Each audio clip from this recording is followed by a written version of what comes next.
Hi, my name is Benedict.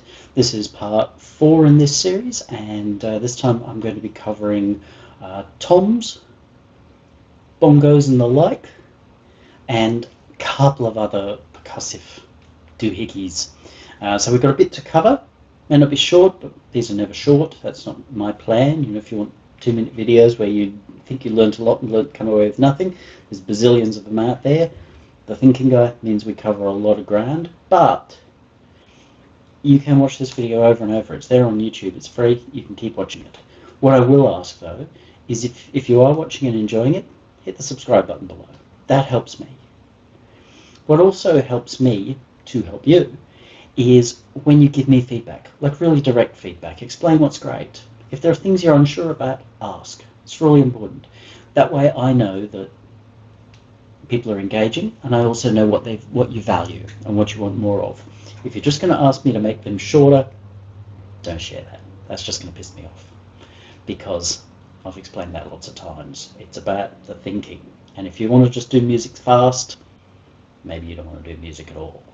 Okay, so let's have a quick listen again on where we're at so far with our kick, snare and hi-hats. Nice little kit that sits together. That's the whole aim of this. It's not about fitting it in a particular music, it's not about fitting it into a particular genre, any of that stuff. It's about making a kit that's cohesive. So the next thing that we're going to want to look at are toms.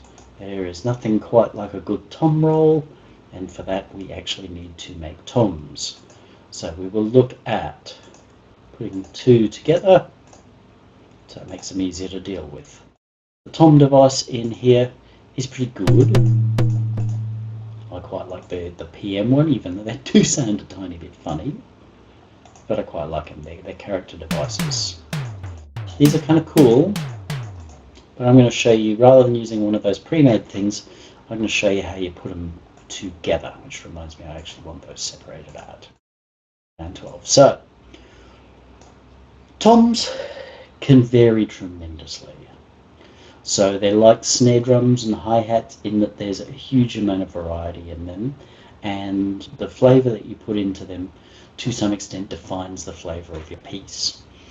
It's rare that you wouldn't want toms of some kind. Some people think that they're super uncool. That's their issue or problem, I don't know. But it's really nice to have that thing that accentuates and says, this is the end of this section. It might be 4 bars, it might be 8 bars, it might be 16 bars, and you do the whole Keith Moon thing. How you arrange it's your call, but toms are a wonderful release. So you spend time creating tension, you must release it. I know there are tracks out there where like 3 or 6 minutes, I just listened to a house music piece that was all tension, tension, tension, tension, tension, tension, tension, tension. You never released the tension, in which case it wasn't long before I was going skip, skip, skip, skip, thank you, goodbye. So drums, your drum pattern, just within your drums alone, you can be building up tension. If we kill the hats, let's just pop this into mute mode.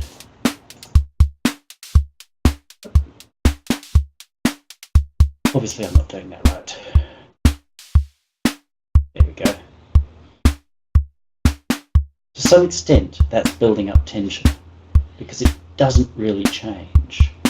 As soon as we add in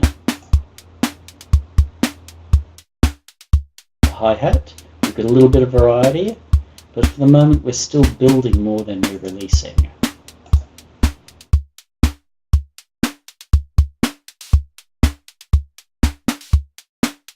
The open hi-hat provides a little bit of release, but it's not a lot. It's not equal to the rest of the pattern. So it's a little bit, but it's not like going ah. So when we start to add back in things like toms, then we will change that. So that's the won't say these are great, but just for the moment we're focusing on tension and release.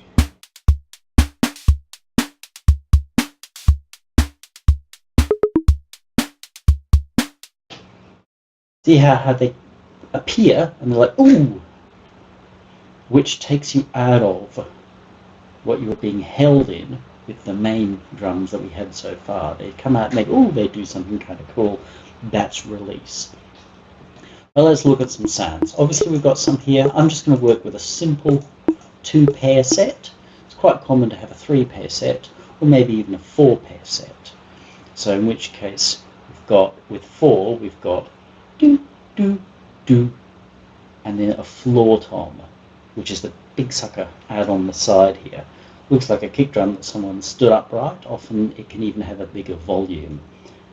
And in metal, where they're playing really, really fast, not all those kicks that you're hearing or think you're hearing are actually kicks. Some of them are side toms. Depends on the player, but I've seen guys doing it and they're actually using the side tom to fill in, to give that triplety feel as well, because obviously you've only got so many feet, you've got another hand there. So the side toms tend to be really quite low and not uncommonly down in kick drum territory. I'm not going to fuss too much on those for the moment. It's just a matter of size. So tom can be very simple. It can just be a sine wave. But commonly they'll be a little bit more complex than that. You can have them be fairly long, or you can have them be fairly short. It all depends on your piece. They can have a bit of overtone in them. There's absolutely nothing wrong with that. All comes down to what your piece needs. But what's quite common is that they will have quite a bit of pitch movement in them. Not crazy, although you can use that in the if you want. Classic tom kind of territory there. Don't always want to go up into that kind of overdriven sound. You can, of course, just like we have with everything else, look into having overtones as well. And then, of course, you look into, well, how do my overtones relate to each other?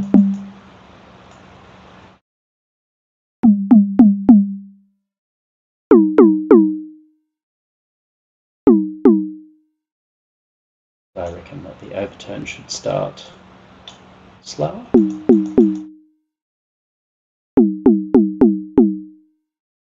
But once you start to get a lot of overtones into toms, they actually start to become a bit muddy and they're hard to sit in the mix.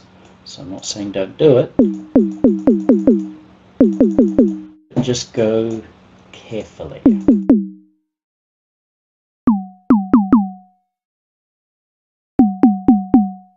Then you start to, more often than not, create a completely different sound. However, what's really quite common in toms is noise, but the way the noise operates in a tom is often quite different from the way it did in a snare. So in a snare, we would do that, but notice how it's kind of snary. So there's nothing wrong with that as such, but the classic Cymbals sound that you're used to is actually the other way round. So you've got your noise coming in first and your tone coming in second.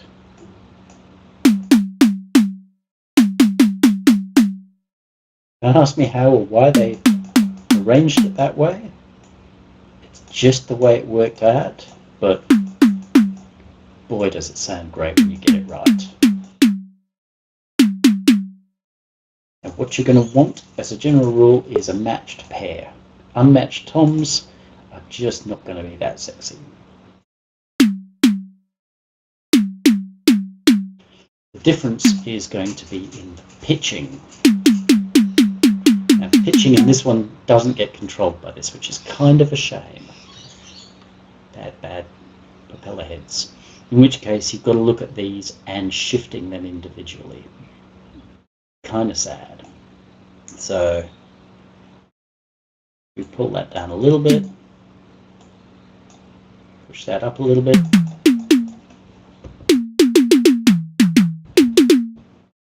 Because we've just got a pair of them, we might.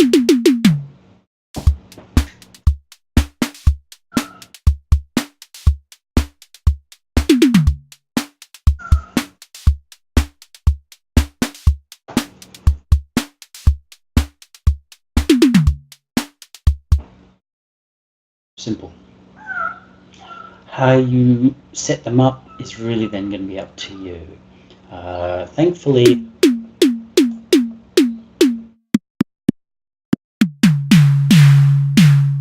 in this case, the decay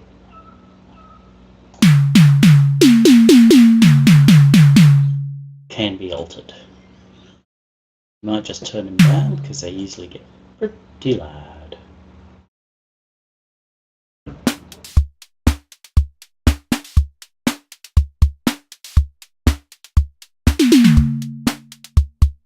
See there, with the longer, you start to hear that shell, the kind of resonance from the shell.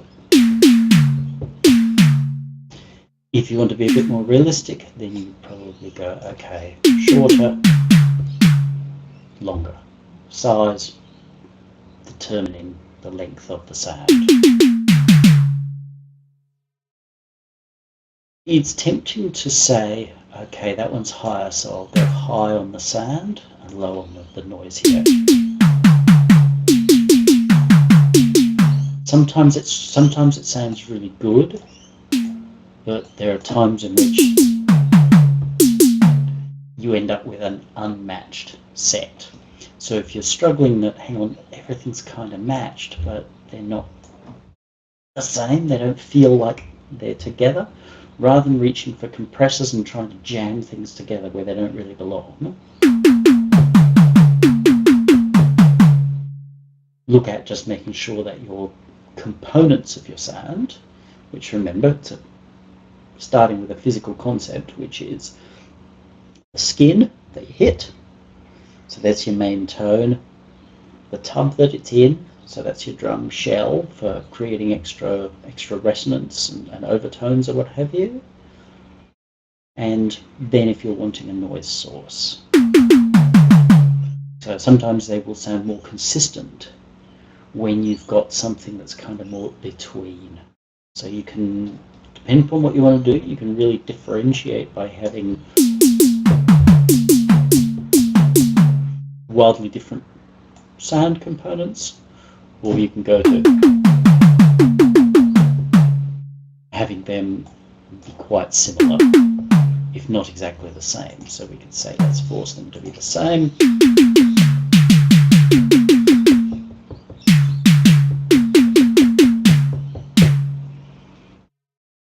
So notice how the only thing that really changes there, apart from the decay, let's just put the decay is the same as well. So the only thing that changes there is the pitch, and yet they're quite noticeably different sounds, even though we've gotten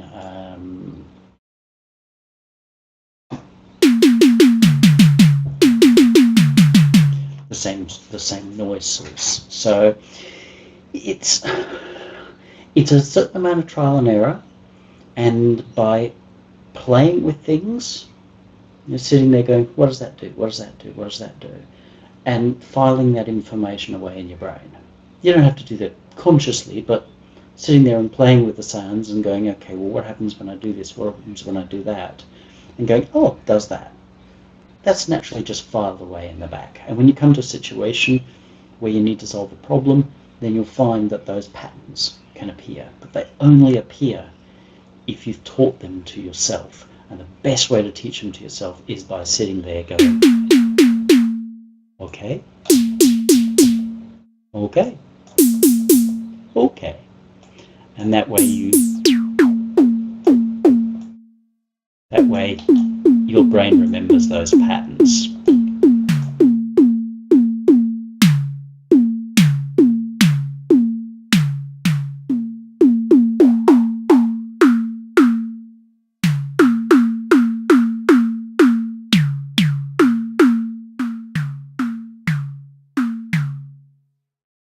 Difference there.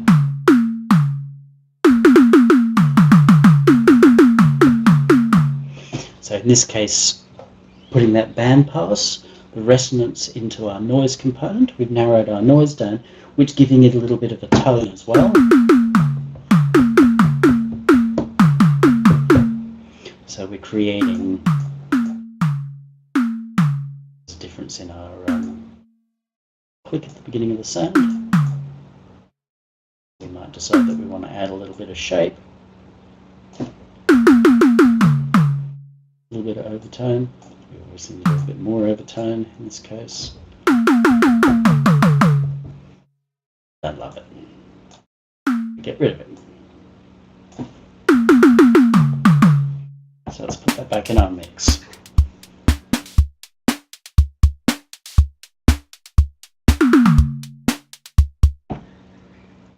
Oh, they work. As to how you mix them, really up to you.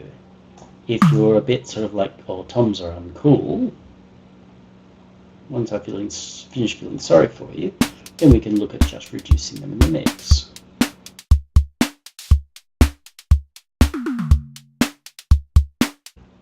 But remember, we always build tension, give a release.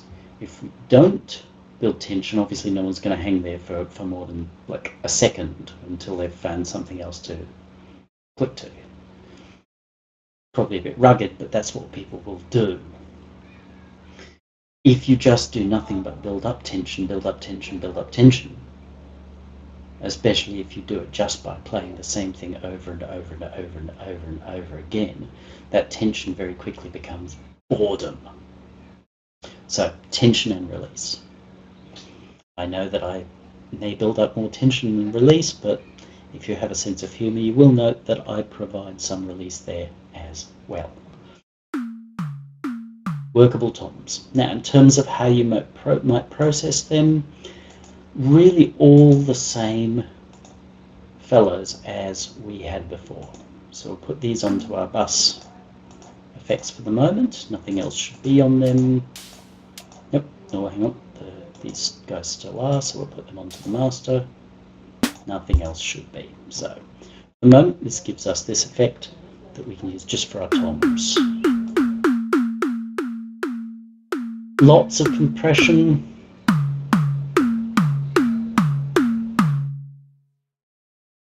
Depends how it's going to go in your mix. But if you're just strangling your sounds, I'm not sure that's a great idea. You're just going, oh, I'm going to put compression on them because that's what you do. We might have been better off actually just reducing our decay, how long our sound was, than doing something silly like putting a compressor on it.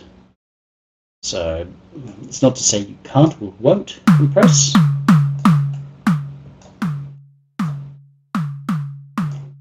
You could choose to take a sort of classic tape route.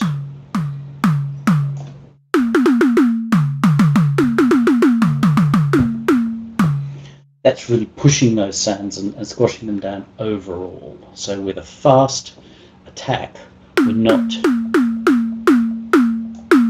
Let's overdo it.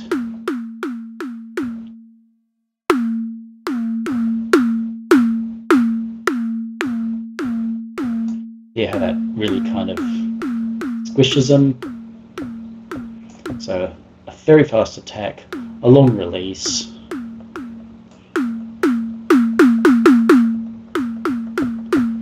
We essentially mostly turn the whole volume down. The first hit will have a little bit more because the compressor has to come into gear, but it tends to always stay in gear. So that's not unlike using a limiter in a sense, but it gives you the release of the very first hit having a little bit of to it, but after that the compressor's always on, so it sort of flattens them out overall. Depends on what you need to do, but if you're worrying that your toms seem a little too lively, then that's a thing that you can do. If you're still wanting them to have presence in the mix and the volume in the mix, but you feel like they're just a bit too for you, see, light release, humour, then you can look at really fast attack, slow release, and that way you're just kind of leveling across the whole thing. A bit of a bulldozer, but has its purposes. Filters across toms. It's really an EQ kind of thing, and I'm not going to say it's a regular thing that you're going to do. Overdrive, however,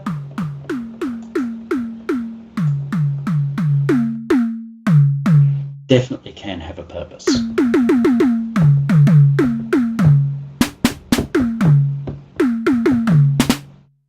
It's putting them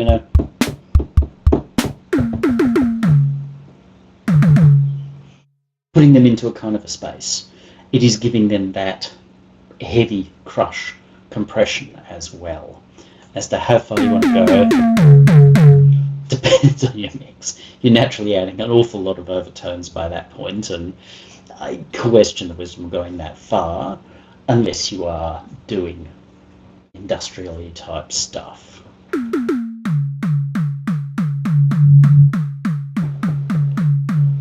This resonator, again, it can be a really nice way of pulling your toms together.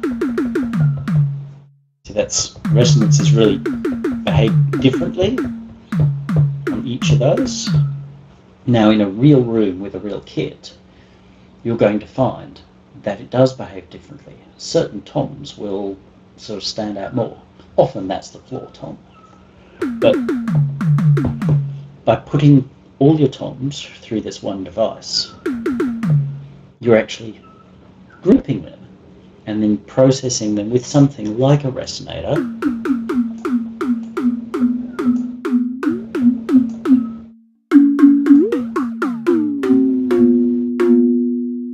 Obviously a bit much.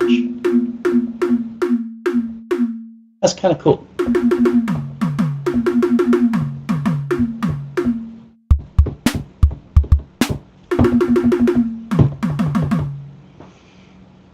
Different obviously depends on what we're doing with the rest of our track, but you see how each of those sounds a little different. You've definitely put some imperfections into that, but that's good, because rather than saying, oh, here are some discrete samples, I'm going to put them together and we're all going to pretend that they're a drum kit, it's not really happening. Whereas as soon as we do something like that with reference to the rest of our mix, then suddenly those sounds have a bit of a come together on them. So don't be afraid of using things like some overdrive and or resonators and things like that to play with them. You can go through individual drums here and EQ each one. So if you really want to be creative, you could separate out each drum and put it on a parametric EQ. Perhaps use a fairly tight curve rather than across the whole thing, otherwise we're mostly just playing with volume. And you could decide, okay, on the higher tom I want this frequency, on the middle tom I want that frequency, on the low one I want that frequency. just make sure if you do that, that they're somehow pulled back together again. So you might decide to do those three separately, put a separate parametric EQ on each one to pull out a frequency, an overtone, something like that, and then put them back together and process them another way again. Maybe compression, but it wouldn't be the first thing I'd reach for. Maybe something like that little bit of drive or resonator, something that's just going to say, okay, these things belong back together. Otherwise, your 3 or 4 toms are these random unrelated things. But you can do it. Can't say it's a thing I've done, but there's no reason you can't, so long as you're really using your ears and your heart as you're listening to that music and you're going, how does this feel? You're not listening to it going, wow, I'm so clever because I did this. That's not what it's about. You listen to the heart of the song, and if it's better because of that, winning. If it's not, stop. Remember the technique, it was clever, don't do it again. However, working across the whole tom mix, there's no reason why you can't. Obviously that's a very sort of radio sound. Again, we're pulling these together. Doesn't need a lot. There's something in there that just pulls them into the same space a little bit more. So you can process separately, but always look to pull them back into the same place again. Rattler, I don't see any need for at all. Ring modulator is going to be a weird one in toms. They're going to tend to behave differently.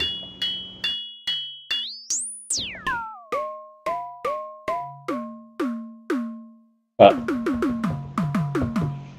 that's one of those ones. Play with it, see what happens. Not a common one. Reverb? Definitely. If you're worried that your toms are too forward, but you still want them there for that release, see?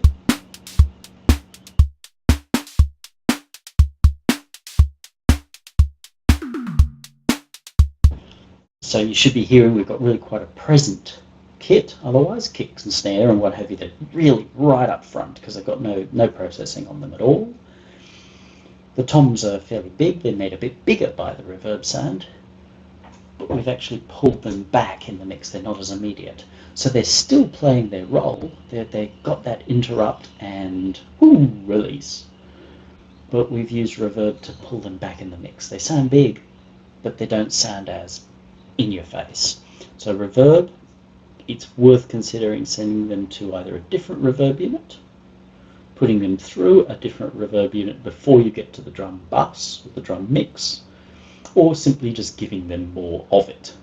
So if you've set up your effects on a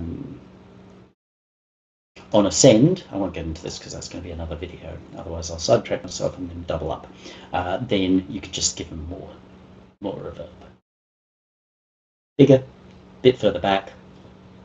The combination of the two gives you what you want without that feeling of, oh, it's Keith Moon all over me again. So don't be afraid of reverb as one of your friends there. Tape echo or delay, see what happens. Not for every time, but again, it can be really good when you get it right. I think it needs more feedback.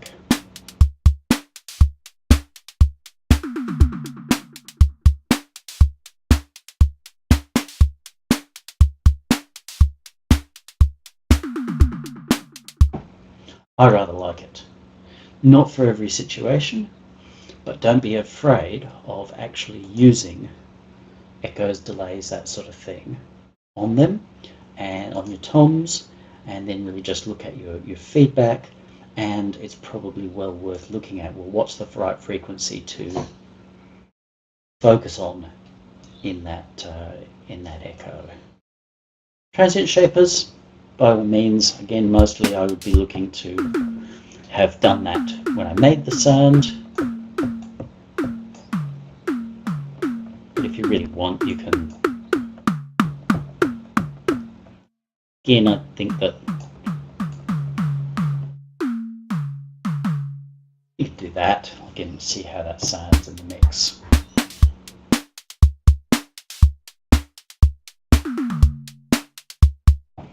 What we've done, in effect, is we've taken the attack off, we've softened them down. So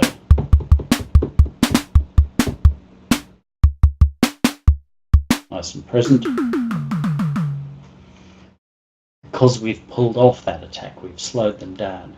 It's not unlike the reverb. If you're one of those people who's offended by the idea of hearing reverb in mixes, I did get over it, but nonetheless, I've encountered quite a few people who are like, "Oh, reverb's terrible. You put reverb on things," but whatever.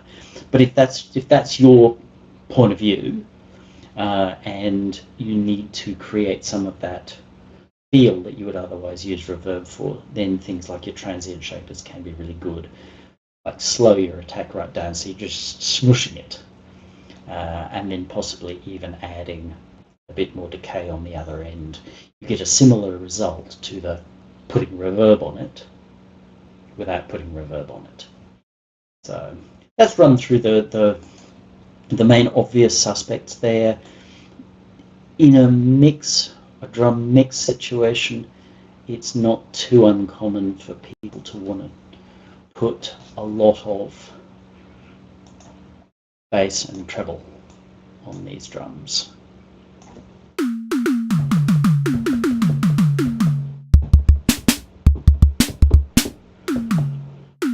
Trouble is, you can end up fighting with your kick and snare. So really go carefully there, remembering toms are middle instruments. Kick drum's a bottom instrument. A snare, depending upon how you tune it, is a bottom, middle or top instrument, or sometimes all at once.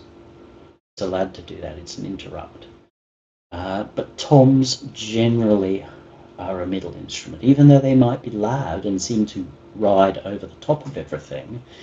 They're a middle instrument. So if it comes to it and I'm looking to emphasize them, then I will be doing what I showed you before.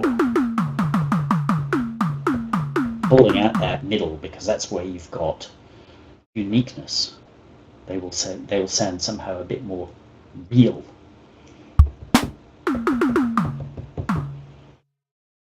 Especially if you have done the smiley face curve for bass and treble for your kick and snare, and then you've done the frowny face, which is your mids, for your toms.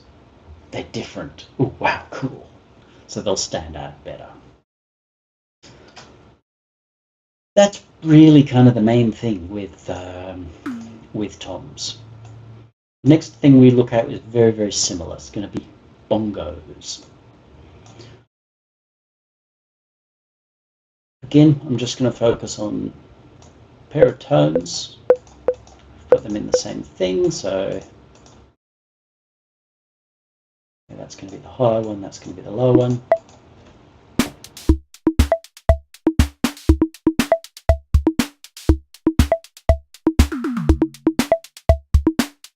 Who wrote this amazing track?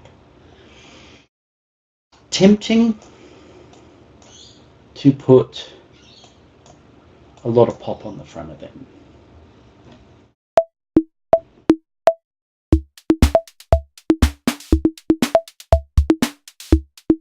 You think, oh, that really cuts. The problem is it really cuts.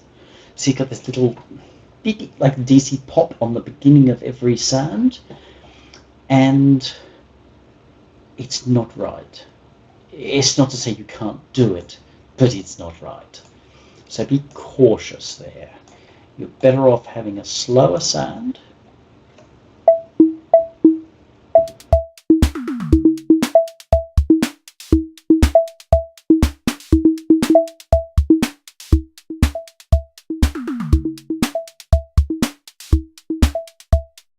That sits in your mix. I'm speaking across the board. I don't care whether we're talking about general hand drums or djembes or whatever how you pronounce them, or bongos, or any of these little sort of hit percussion type things that work tremendously through the middle of a drum pattern. They give a level of involvement. They bring a kind of hotness. As I said before, like Latin American music is hot compared to white boy Western music. So if you want to compare that, then compare Fleetwood Mac's Black Magic Woman to Santana's Black Magic Woman. Really the same song, but one of them's just, it's got more fire in the pants, and neither is better than the other.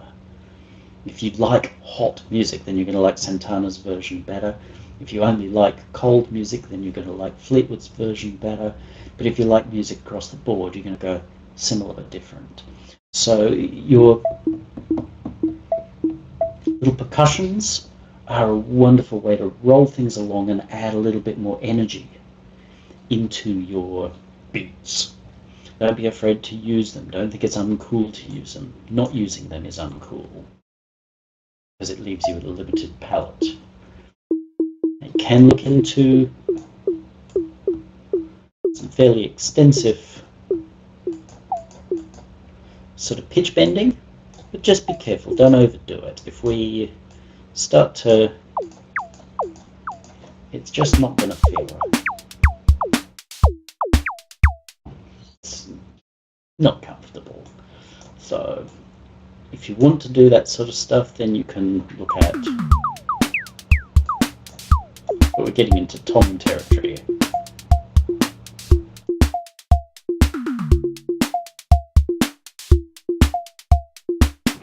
Yeah, how that's kind of sparked up the groove there, because what we've got is our decay is fairly slow. We might want to reset our pitching ever so slightly just to get ourselves back in the pocket.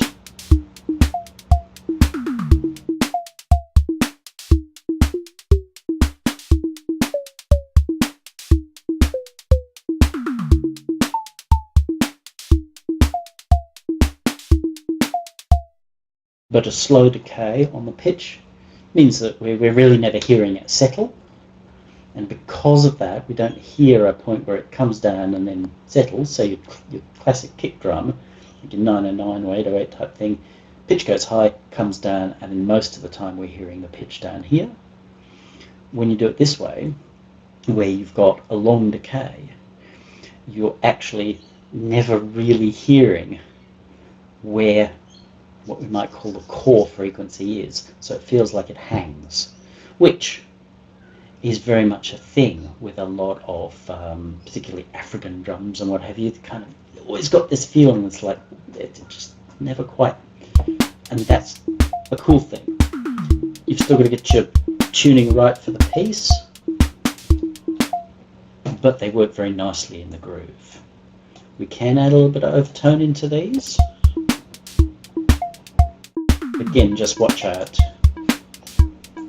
going too far.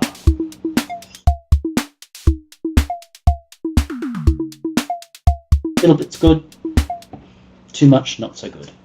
Mix wise, you might choose to pan these out. I've got these set up so that they won't pan out, but any of these kinds of percussion things, you've got to make the big mix decision based upon what the track's about. Now, it's tempting to say I've got all these cool little sounds, I can make this mix exciting by spreading them right out all over the place. Meanwhile, your listener's having to do tennis. And that may be good for your piece.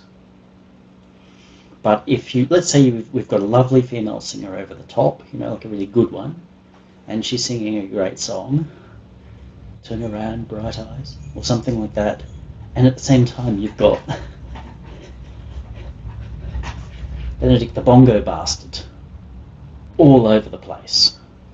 Just not cool. The focus there has got to be on the singer, not on Benedict the Bongo Bastard. So, even if you want a little bit of stereo in them, keep them a little bit more in the middle. Let her reverb spread out. Keep it in the middle. People will notice it there, but it doesn't fight with her. You can get more complex in these kinds of sounds, so if you want to, you could add in noise elements and various other bits and pieces. I'm not a big fan of that. Not to say you can't or shouldn't do it, just that I think that when you start doing that, you run the danger of making those sounds into too much of a feature. Compression, if you need to break them out, can be nice. I'd rather compress in the drum mix though, because that way you can have the groove and it's going to flow. But that does change the groove a little bit, not opposed to it. So go with it, but go carefully. The last thing you want to do is just crush that. We can look at what happens if I do this sort of tape style trick. Oops, I actually wasn't getting anything at all, bad me. Let's go back to what we had before. See if there really was a difference. See how easy it is to get a psychoacoustic sense that something was different.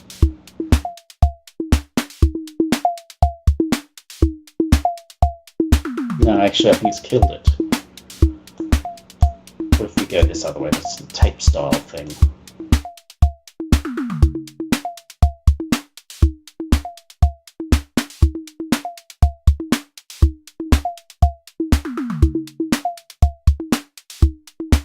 Okay, I wouldn't want to make a decision on that until I'd actually got a mix around it. But they're basically the things you can do. Filter, that's just EQing. These guys will be careful of too much overdrive. Less is more. Because you're adding a lot of overtones, which means you're pulling these things out. But largely they sit inside your mix. They're designed to work around what's going on, and if you go making them the feature of the mix, you're really upside down. Resonance.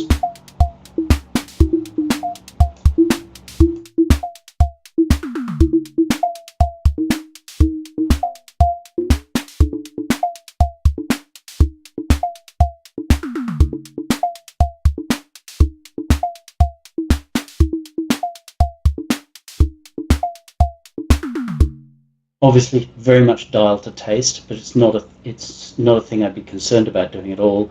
Once you get the right sound, it's going to be good.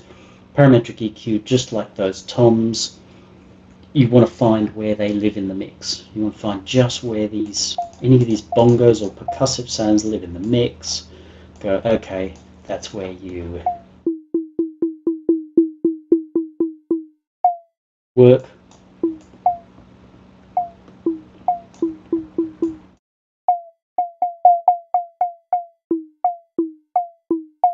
Now notice I'm not going to the fundamental.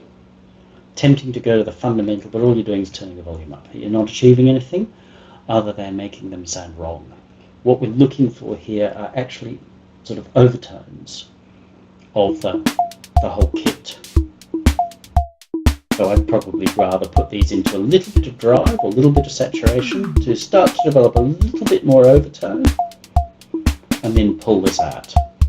But already that's helped. If we take those,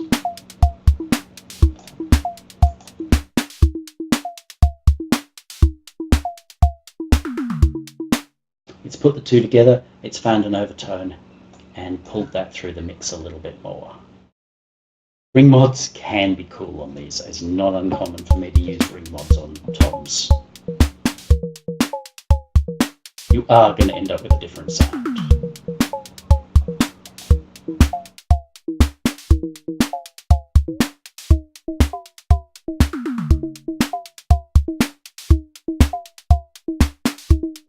So we've turned it essentially into a different type of drum. But we've also added a lot of character that wasn't there before and pulled the two together. So things like ring modulators and what have you, brilliant. I think you've got to be very careful with reverbs. I would rather deal with reverbs at the mix than necessarily at the individual sound level with things like bongos and what have you. unless you really are wanting to separate them from the kit, in which case, go for it. Tape echoes.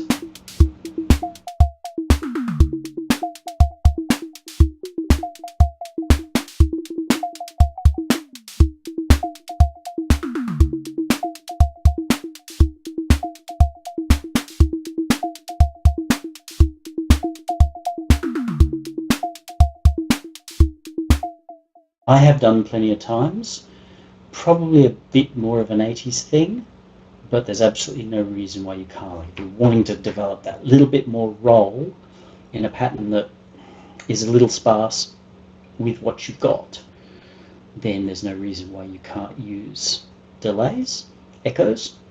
You can even switch them in and out. The trick there with switching them in and out is not to switch the delay in and out, but to switch the feed or the send to the delay in and out. Otherwise, it's going to feel very unconnected. So you might say, okay, the third bar, I'm always going to add these delays in, so they bip, bip, bip, and then the echoes happen and roll into my big toms, in which case you open the send at the beginning of bar 3 and close it at the beginning of bar 4. You don't open your mix at that point, because then you're pulling in bar 2.5. As you see, that's not the same thing. You're wanting to accentuate bar 3 into 4. So open your send, not your return. Transient shape is going to be just the same as everything else. I feel like we're probably just going to change the volume of it more than anything else, so I'm actually going to leave it at. So we've got toms and bongos, or any of those sorts of things you tend to hit. Touch a couple of other percussive sounds. I asked the question, should I not? I got the feeling I probably should cover at least some to give you some ideas. Where are we at here? We can go simply a single tone,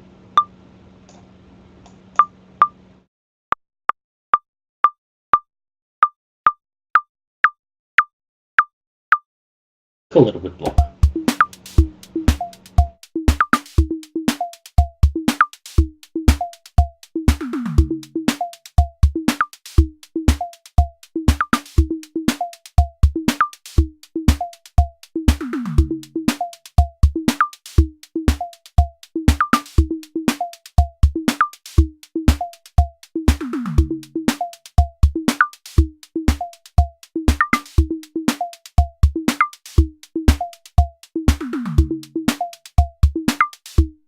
So we can start to add in overtones.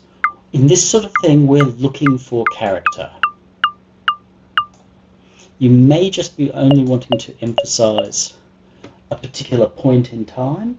And if that's the case, then just stay with a little sine wave, just a little pop, and it's going to do its job. But chances are, once you've got to this part of your beat, you're looking for character, which this is giving.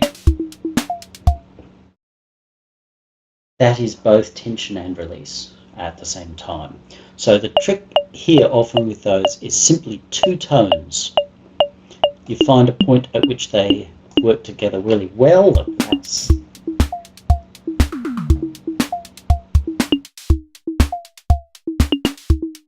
it's like CR78 kind of thing, which of course I'm in love with.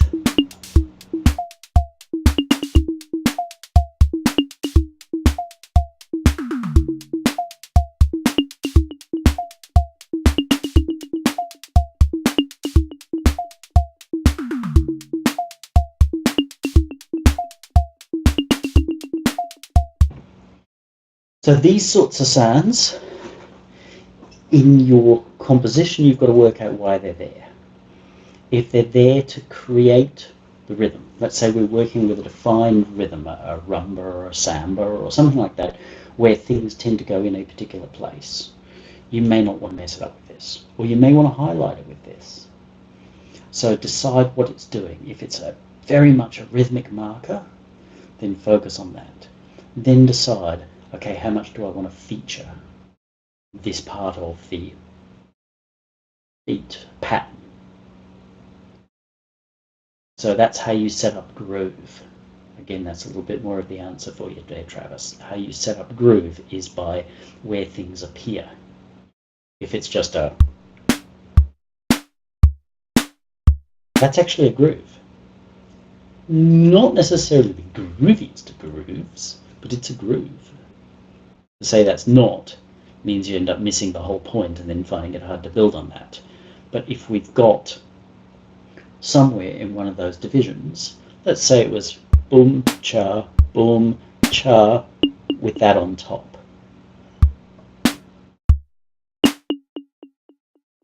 Not a good finger drummer. That's become a slightly different groove, especially seeing it's got that echo on it.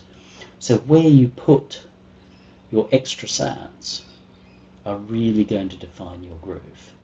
Now you can do things with what they call ghost hits, which we won't be able to hear on this because I've deliberately set them all to having no velocity so that I don't have to hammer these pads too loud.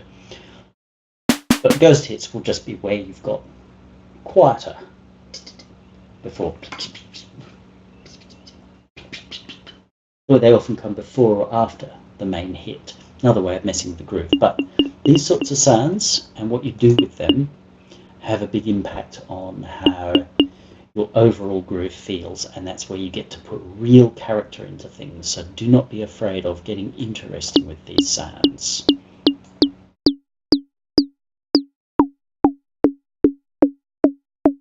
So we can go from the woody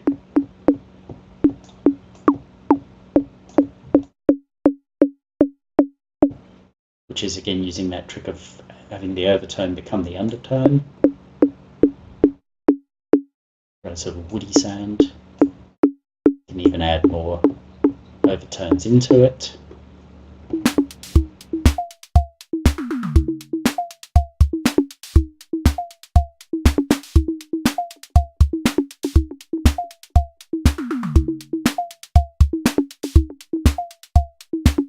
A lot more subtle than our cowbell type sound, right the way up into cowbelly sort of territory. What you do there is entirely up to you. Also, don't forget, you can decide where these sounds appear.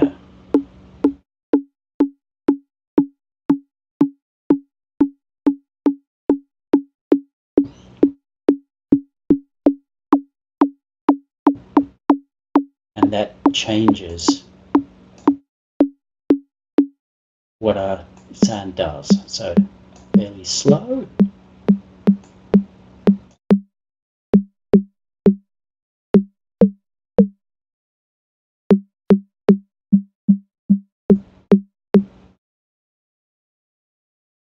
All in the balance. Let's make this one fast and this one slow.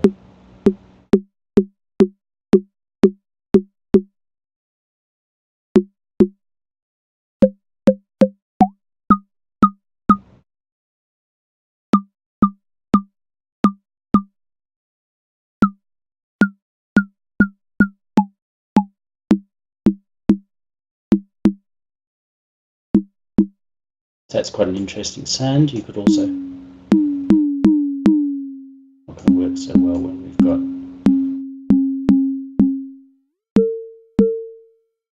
we want that. Let's try that in the mix.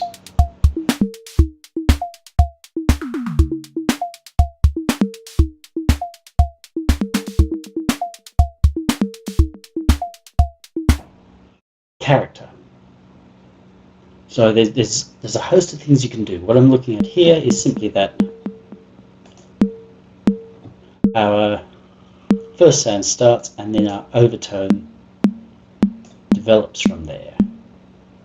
Because when you hit something, it starts to vibrate, and that vibration spreads across and backwards and forwards inside the physical object.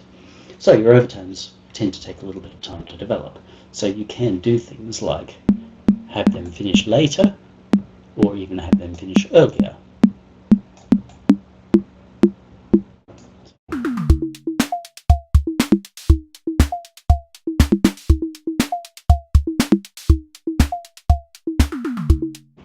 And And hear how each time I change that sound and play it again, we've kind of changed our groove. How the sounds fit together.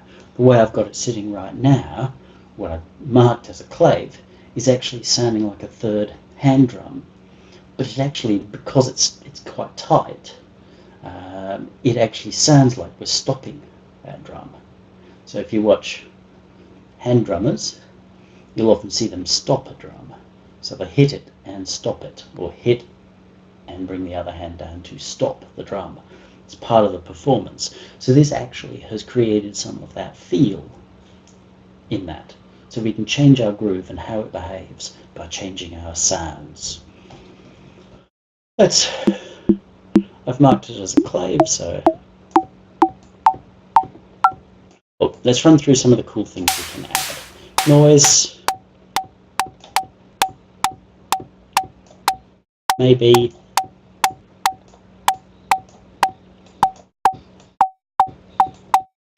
Not a big fan of noise in percussion sounds. I think there's enough noise already.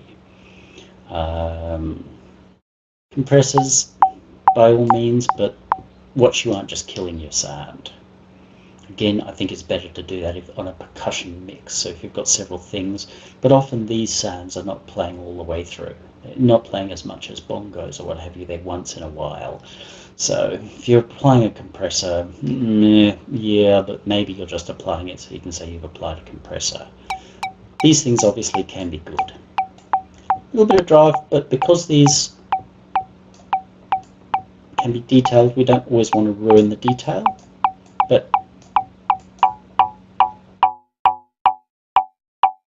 we're doing something like that. So that's really not so much processing as actually sound creation. We've added overtones and done things with them. Same with parametrics and what have you. Ring modulation I'll use a lot.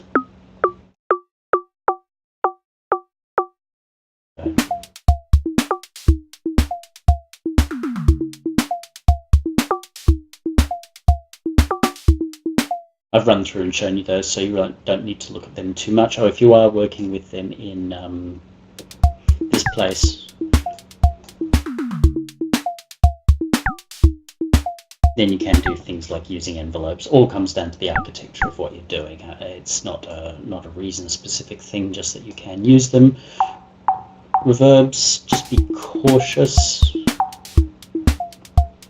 that if you're adding a separate reverb onto an individual sound, that it's really sitting right in the mix. Again, you can use it, like I said, with the toms to pull some, they're allowed to be present, to pull it back, but often these sounds want to be pretty present.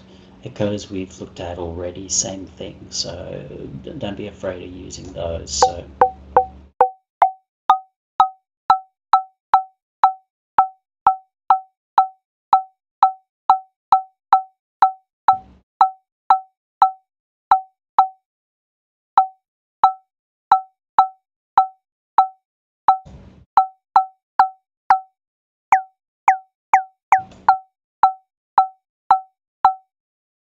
should do.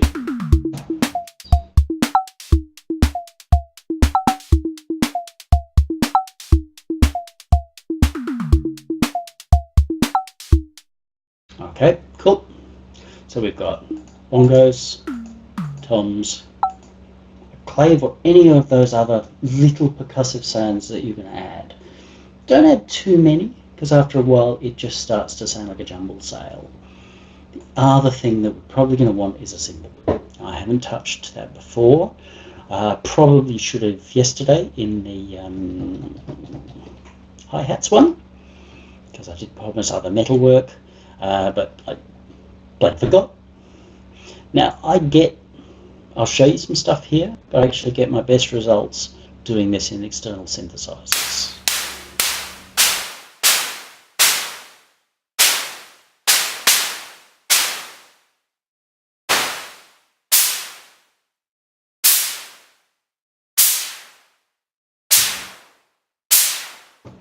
Let's try that. Often they can be very loud.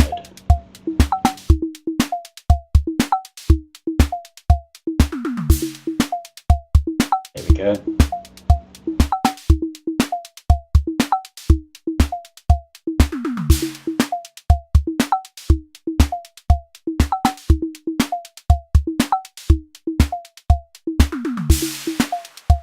sounds more like it.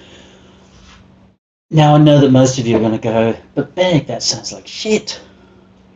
That doesn't sound like a proper cymbal. So my immediate reaction is to you, who the fuck said that's supposed to be a real cymbal? What I'm trying to do here is not piss you off, and obviously not be pissed off myself, but to try and dislodge you from the idea that the only way to make a cymbal, or to create the role of a cymbal, is to use an immaculately sampled cymbal. It's just so narrow a thought process to say, oh, if I can't find the right cymbal, then my piece is fucked, and all of that. You do not want to be going down that road. You can get amazing results by working out, well, what's the role here? What does it do? Well, what is a cymbal? There are lots of them. They can go from these little tiny things, they're called China cymbals or whatever, little tiny things, so cool, up to great big motherfuckers of gongs. They're all essentially cymbals. What you do with them, how you use them, is more important than what the sound is and where it comes from. Get the right role, people are just going to accept it regardless. So basically, we got a dinner plate made of tin. We whack it with something. Normally, for a crash, we whack it with something hard. So that is a drumstick with a hard end in it, so it's going bang. But because it's a dinner plate and we're whacking one corner of it, the whole thing's vibrating like this all over the place. So it creates a lot of noise, and as it goes, that noise increases and then starts to die down again. So they're actually is the shape of a cymbal. The subtlety of how fast or slow or when that happens, it all comes down to A, the size of your dinner plate, what kind of tin it's made of, and where you're whacking it. If you're whacking it right out on the very edge of your dinner plate, the gold rim, and your mum's going to scream at you for knocking the gold off the edge of her dinner plates, you're going to get one sound.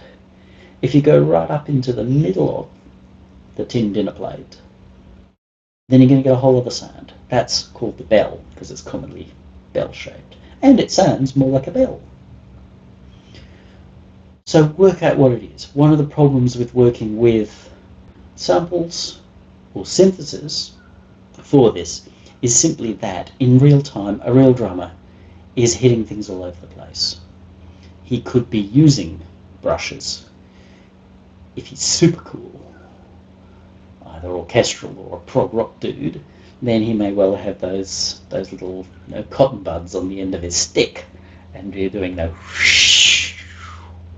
suspended cymbal rolls, what have you thing. Hard to do, very hard to do in samples or synthesis. However, if you work out what the role is, you'll be surprised what you can get away with. Now with cymbals, I have found that they respond very well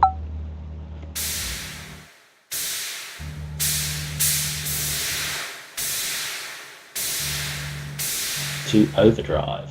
Woohoo!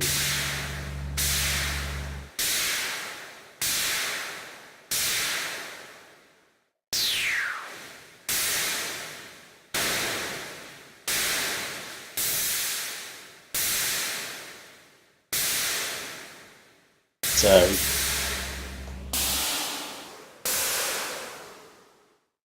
you can get as creative as you want to, but focus on making it fit in your mix.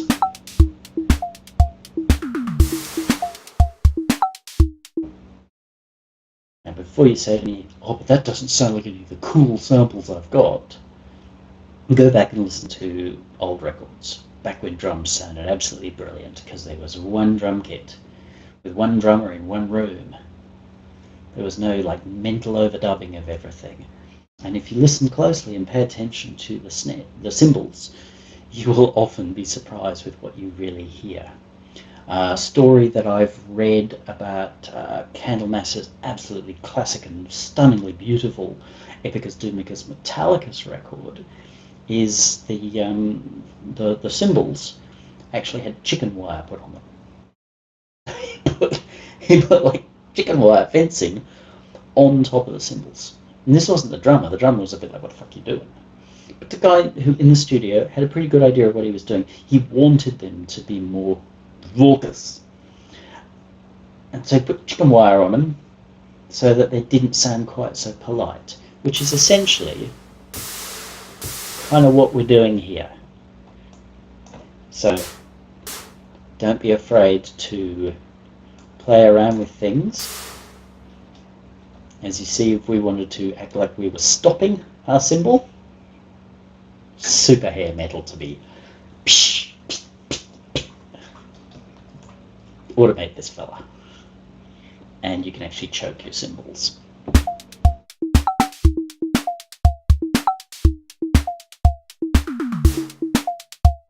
Choked, bit choked.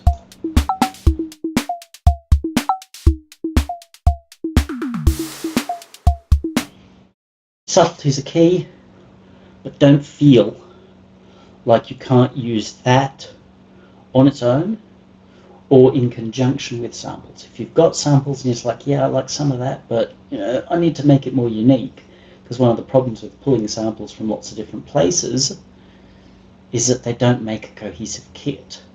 So if you do things like this, you can help make them more your own. I think that covers probably everything I need to cover today. We have a full functioning drum pattern. It's got all the elements that we need. So next time we start to look at drum patterns, how to make them, where to put things, and then ultimately how to mix them. Thank you.